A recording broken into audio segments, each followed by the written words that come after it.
Star Wars technology here. We're talking about things which are coming in the next 3, 4, 5 years. So today, when you get into your car, no matter what is in the car, you have to drive. You have to have your hands on the wheel, your eyes on the road. You have to pay attention all the time. There's nothing you can do when you are driving. You have to look at your GPS to try to find the way you're going. And effectively, when you get into your car, you're transporting your body from one place to another. That's what you're doing. The car coming in the next, I would say, 5 years, 5 to 10 years, is a car where there will be probably no gasoline in it. It will be electrified, if not purely electric, heavily electrified. Second, it's going to be a car that you will be deciding if you want to drive or if you want it to drive you, which is called all the autonomous cars. It's a car which will be completely connected, which means that you will be able to do everything you're doing in your own office from your car. And this is the very simple reasons for which today you hear that Apple tried to develop a car, Google is interested in the car business. They're not trying to compete with the car industry, they just want to make sure that they are going to contribute to the connectivity of the car, and they're going to be able to participate and benefit from all the application from which the user will be, whenever he is sitting in the car, will be playing. That's the real challenge. So far, and the reasoning is very simple. All these big companies usually have very simple reasoning. What are the 3 most important pieces that a human being today has or want to have? What is he using every single day and he cannot just get rid of it? The house, the telephone, and the car. That's it. That's it. You can get rid of everything else. As long as you have a house, a telephone, and a car, you have your basic needs.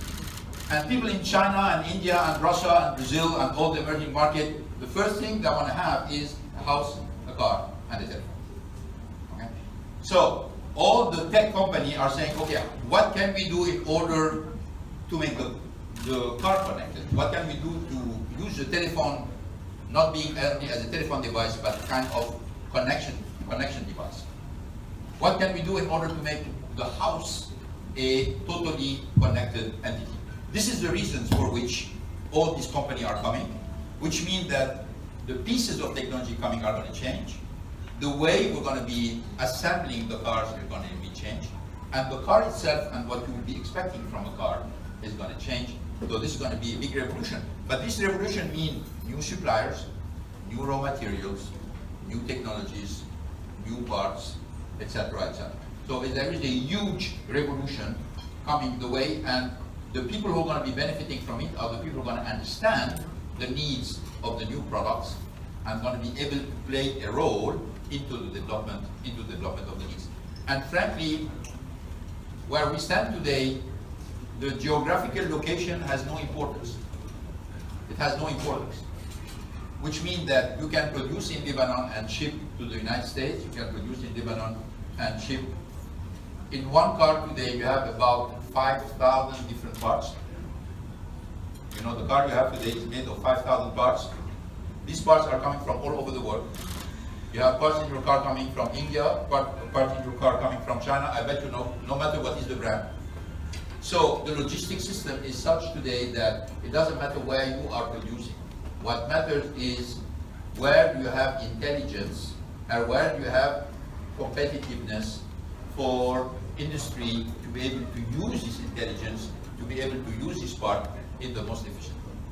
So if I have an advice, is really let's concentrate on this, because there's going to be a lot of opportunity coming from this.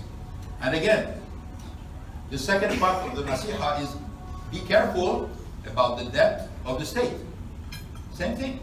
And it's not specific to Lebanon. Again, I mean, the debt of France is a risk. The debt of the United States is a risk.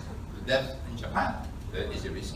Because if this debt is not under control, if there is no vision about how you're going to be not only controlling the debt, but reducing this debt, you know very well that at the end of the day, it's always the citizen who will pay the bill. Lebanese, this is global. In any country in the world, whenever the state needs to solve a problem, it's going to call the citizen. So in some countries, the debt is local. For example, in Japan, the debt is huge, but 95% of the Japanese debt is held by Japanese. So at the end of the day, it's not a big problem because it's your own citizen who hold your own debt. When you are in a situation like this, it's less dangerous than when your debt is held by foreign interest. Because when your debt is held by foreign interest, it becomes something much more sensitive, particularly with consequence at the level of the economy. So these are the two pieces of advice. Follow the management of the debt of the country, because the decision that will be coming, no matter what, will have to take this in consideration. And if you want to anticipate what will be coming, you have to follow that.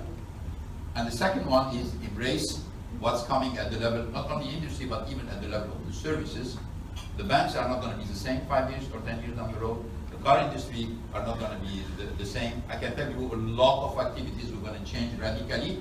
And those who are not going to be moving from this position, obviously, are going to disappear, as it happened many times in the history of humanity. Whenever there is something new coming, which is a new game, and people are just refusing or defending themselves or staying with complacency, waiting to see what's going to happen. What was the third question? I think you had three questions. You answered for the three. Huh? You answered the three questions. I answered the three.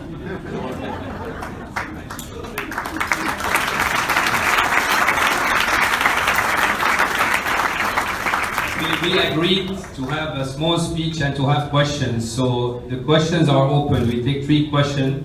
الشغله الوحيده بليز ما حدا يساله المسيو غصون ليه ما بيعمل سياسه بلبنان او اذا رح يعمل سياسه بلبنان. بليز خلينا بس نساله سؤالين اقتصاديه بالشركات.